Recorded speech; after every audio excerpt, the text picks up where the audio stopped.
Sir sir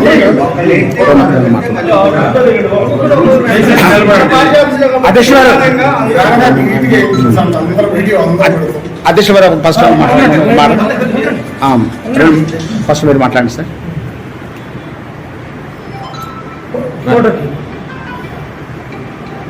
అందరికీ doctor BR Ambedkar గారి జయంతి శుభాకాంక్షలు తెలియజేస్తూ, నరేంద్ర మోడీ గారు అంబేద్కర్ గారికి ఎంతో ప్రాధాన్యత ఇస్తూ గౌరవాన్ని ఇస్తూ వారు జీవితంలో చేసినటువంటి 5 కార్యక్రమాలు ఏవైతే ఉన్నాయో వాటిని పంచతీర్థగా నామకరణం చేసి అన్ని సందర్భాల్లో వారు ఎక్కడైతే ఉన్నారో వారు చదువుకున్న ప్రాంతము, వారు పుట్టిన ప్రాంతము, వారు ఎక్కడైతే ఉన్నారో అవి అలానే వారు నిర్యాన్ని పొందినటువంటి ప్రాంతాలన్నింటినీ కూడా పంచతీర్థగా.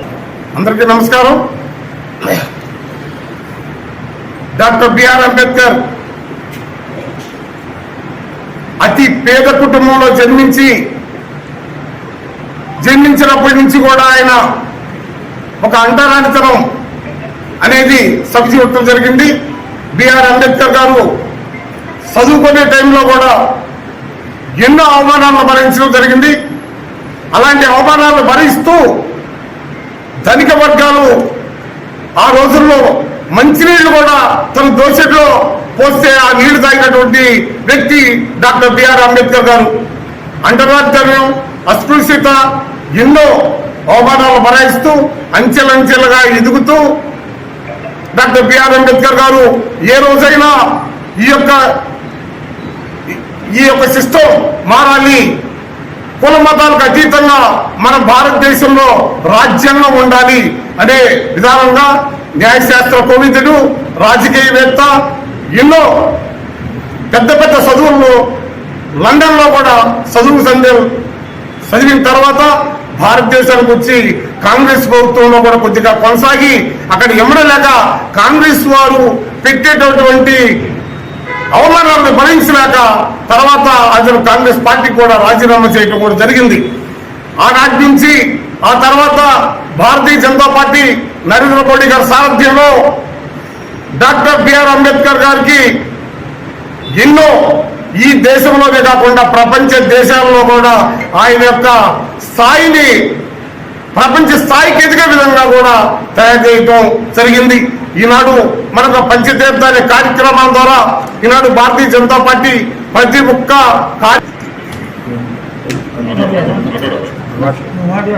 అందరికీ నమస్కారం.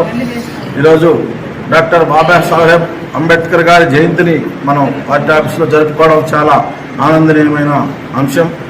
ఈరోజు బాబాసాహెబ్ అంబేద్కర్ గారు ఆయన పేదరికంలో పుట్టి ఆయన పడినటువంటి అవమానాలు, చదువుకునే దగ్గర అవమానం, ప్రతి విషయంలోనూ ఆయన అవమానాలు పడి ఖండాంతరాలు దాటి ఆయన ఎన్నో రకాల విద్యను అభ్యసించి ఆయన ఈరోజు సమాజంలోనే మొట్టమొదటి వ్యక్తిగా రాజ్యాంగాన్ని ఈరోజు ఆయన వారికి నివాళులు అర్పించడం ఈరోజు ఎంతో ఘనతగా తగిన రోజుగా మనం అందరం కూడా భావించి ఈ కార్యక్రమాన్ని ఎంత విజయవంతం చేసినందుకు మీ అందరికీ నా ధన్యవాదాలు తెలియజేసుకుంటూ సెలవు తీసుకుంటాను. అందరికీ నమస్కారం. ఈరోజు డాక్టర్ బిఆర్ అంబేద్కర్ గారి జన్మదినాన్ని పురస్కరించుకొని మన కార్యాలయంలో ఏర్పాటు చేసినటువంటి ఈ జన్మదిన కార్యక్రమాన్ని ఇక్కడ విచ్చేసినటువంటి అందరికీ కూడా పేరు పేరున ముందుగా నమస్కారాలు తెలియజేస్తున్నాను. డాక్టర్ బిఆర్ అంబేద్కర్ గారు తన చిన్నతనం నుండి తన విద్యను అభ్యసించే వరకు, అదేవిధంగా రాజకీయ నాయకుడిగా రాజకీయాల్లో చేరే వరకు కూడా తను పడినటువంటి ఇబ్బందులు, తర్వాత ఆయన ఉన్నటువంటి ఆశయంతో అట్టడుగున్నటువంటి పేద ప్రజలందరినీ కూడా ఉన్నతమైన స్థితిలో చూడాలనే ఆయన నిర్ణయాన్ని ముందుకు తీసుకెళ్ళడానికి ఆయన రాజకీయాల్లో చేరడం, అదేవిధంగా ఆయన పార్లమెంట్ సభ్యుడిగా, రాజ్యసభ సభ్యుడిగా ఆయన పనిచేయడం, అదే సందర్భంలో డాక్టర్ బిఆర్ అంబేద్కర్ గారు బ్రిటిష్ వారిని మనకి స్వాతంత్రం ఇచ్చి వెళ్ళిపోయిన వెంటనే ఆయన రాజ్యాంగ నిర్మాతగా రాజ్యాంగాన్ని రచించే అవకాశం ఆయనకు రావడం, ఆ సందర్భంగా సమాజంలోని అట్టడుగున్నటువంటి పేదలందరికీ కూడా దళిత్ అనే ఒక పదం ఉంది. ఆ దళిత్ అనే పదం ఆయనే రాసింది. ఆ దళిత్ అనే పదం అంటే అణగారిన కులాలని, ఫలానా కులమని కాదు, అణగారిన ఎస్సీ, ఎస్టీ, బీసీ అందరూ కూడా అంటే మనం చూస్తున్నప్పుడు దళిత్ అనే దానికి కొన్ని కులాలనే కాదు, అణగారిన వాళ్ళందరూ కూడా దళితుడిగానే భావించాలి. ఆ విధంగా దళితులందరూ కూడా మేలు జరిగే విధంగా 10 ఏళ్ల పాటు రిజర్వేషన్ ఇచ్చారు. తర్వాత వచ్చినటువంటి రాజకీయ నాయకులు కూడా అది కొనసాగించడం, సమాజంలో సమానత్వం కోసం అందరూ కూడా ఇప్పటివరకు కూడా పనిచేస్తున్నారు. ఆయన ప్రజలందరూ కూడా సమాన హక్కులు, సమానమైనటువంటి ప్రతిఫలాలు కూడా పొందాలని ఆయన రాసినటువంటి ఆర్టికల్స్లో మనం చూస్తే తెలుస్తుంది. ఆ విధంగా ఆయన అందరికి కూడా వాక్ స్వాతంత్రం, అందరూ జీవించే హక్కు, మాట్లాడే హక్కు, ప్రశ్నించే హక్కును కూడా ఆయనే కల్పించారు. తర్వాత రాజకీయాల్లో రిజర్వేషన్స్ కూడా పోటీ చేయడానికి ఆడపిల్లలకు కూడా సమానత్వాన్ని కూడా కల్పించినటువంటి మహానుభావుడు. బీసీ, ఎస్సీ, ఎస్టీ అందరూ కూడా అందరితో పాటు సమానంగా పేద ధనిక కుటుంబాలందరినీ కూడా కలిసి కలపోతగా రాసినటువంటి రాజ్యాంగాన్ని మనందరం కూడా గౌరవిస్తూ, ఆ రాజ్యాంగం ఆ విధంగా ఉండబట్టే ఈరోజు మనందరం కూడా ఇంత స్వేచ్ఛగా స్వతంత్రంగా మాట్లాడగలుగుతున్నాం. ప్రతి ఒక్కరం కూడా మనం సమాజంలో గౌరవంగా బతకగలుగుతున్నామని తెలియజేస్తూ, ఈ అవకాశం ఇచ్చినటువంటి పెద్దలందరికీ కూడా హృదయపూర్వక ధన్యవాదాలు తెలియజేస్తూ సెలవు తీసుకుంటాం. జోహార్ డాక్టర్ బిఆర్ అంబేద్కర్. అందరికీ నమస్కారం. భారత రాజ్యాంగ నిర్మాత డాక్టర్ బిఆర్ అంబేద్కర్ గారి 134వ జయంతి. డాక్టర్ బిఆర్ అంబేద్కర్ గారు మొదటి నుంచి కూడా పేదరికంలో పుట్టినా కానీ మరి అక్కడ ఉన్నటువంటి ఒక సంస్థానాధీశుల యొక్క ఆధ్వర్యంలో ఆయన బ్రిటన్లో, లండన్లో చదవటం జరిగింది.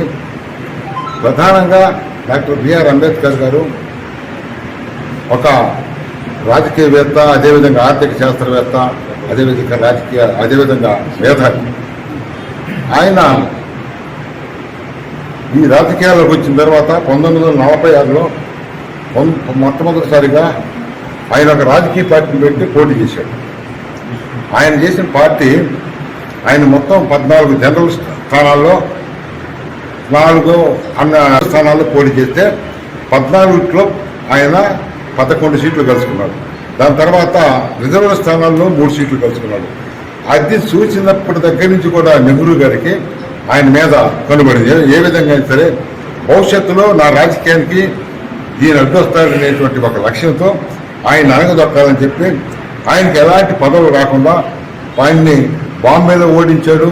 అనేక చోట్ల కూడా ఆయన పోటీ చేసిన దగ్గర పోటీ పెట్టి ఆయన ఓడించి మొదటి నుంచి కూడా కాంగ్రెస్ పార్టీ అంబేద్కర్ గారిని అణగదొక్కడానికి ప్రయత్నించింది. ఒక భారతీయ జనతా పార్టీ ఆయన అలాంటి వ్యక్తికి కనీసం కాంగ్రెస్ పార్టీ అధికారంలో ఉన్నంతకాలం ఆయన ఫోటోని పార్లమెంట్లో పెట్టడం కానీ, కనీసం ఆయనకి ఏమైనా గుర్తింపు ఇవ్వడం కానీ జరగలేదు. ప్రప్రదంగా 1990లో ఆనాటి ప్రధానమంత్రి విపి సింగ్ గారు ఆయనకి భారతరత్న ప్రకటించారు. ఆ తర్వాత అదే మరి ఎన్డీఏ కూటమిలో అటల్ బిహారీ వాజ్పేయి గారు దేశానికి ప్రధానమంత్రి అయిన తర్వాత ఆయన యొక్క ఫోటోని పార్లమెంట్లో పరిస్థితున్నటువంటి ఘనత అటల్ బిహారీ వాజ్పేయి గారికి దొరుకుతుంది.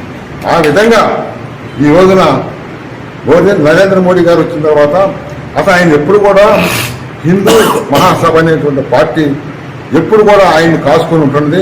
ఆయన ఎప్పుడు కూడా హిందూ మహాసభ పార్టీ ద్వారానే ఆయన ఎన్నికల్లో గెలవడం జరిగింది. ఆ తర్వాత మరి ఇంకా మన మోడీ గారు వచ్చిన తర్వాత ఆయన్ని పంచతత్వ పేరుతో ఆయన జన్మించిన దగ్గర నుండి కూడా, ఆయన చదువుకున్న దగ్గర నుంచి కూడా, చనిపోయిన దగ్గర నుంచి, నివాసం దగ్గర నుంచి కూడా మరి పంచతత్వాలు పెట్టి ఆయనకి మనం పార్టీ తరఫున ఘనంగా కార్యక్రమాలు చేయడం ఒక బీజేపీ ఆధ్వర్యంలో జరుగుతుంది. కానీ ఇప్పుడు కూడా చాలా మంది అంబేద్కర్ గారు అంటే ఏదో కాంగ్రెస్ వాది అనేటువంటి అపోహ ఉంది. ఆ అపోహ ఈ రోజున పూర్తిగా పోయింది. ఈ రోజున భారతీయ జనతా పార్టీ ఇన్ని సీట్లు దొరుకుతుందంటే పేద బడుగు బలహీన వర్గాలు, ఎస్సీ, ఓబీసీ అందరూ కూడా పోట్లు ఎత్తేనే ఈ విజయాలు సాధించగలుగుతుంది. దీని ఆశయాలని భారతీయ జనతా పార్టీ ముందుకు తీసుకుపోతుందని చెప్పి తెలియజేస్తూ మరి ఆయనకి ఘనంగా నివాళులర్పిస్తున్నారని చెప్పి సందర్భంగా ముందుగా అందరికీ నమస్కారం. అదేవిధంగా డాక్టర్ బిఆర్ అంబేద్కర్ గారి జయంతి శుభాకాంక్షలు తెలియజేస్తా ఉన్నాం.